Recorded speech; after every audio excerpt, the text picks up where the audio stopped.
Test Drive Unlimited Solar Crown. When it came out, it got terrible reviews.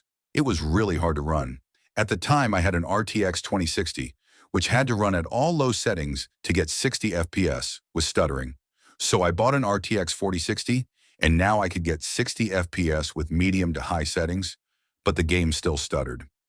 I monitored my PC usage with MSI Afterburner and found that the graphics card wasn't always at 99% usage, which likely indicated a CPU bottleneck.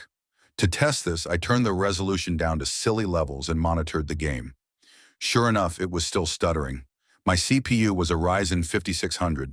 I looked up some benchmarks of the game and found that the 3D chips were performing better.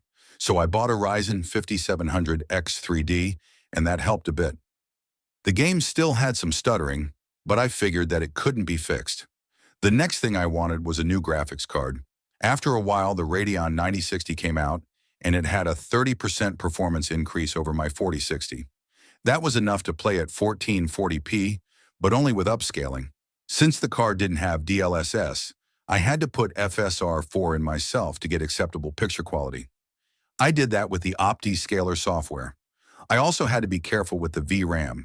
8 gigabytes was barely enough to run the game. To lower my usage, I turned off hardware acceleration on Steam and closed everything else. Now with some tuning, I could get 60 FPS with decent settings, which I turned into 120 with FrameGen. The game still has its stutters, but I've done everything I can to fix it.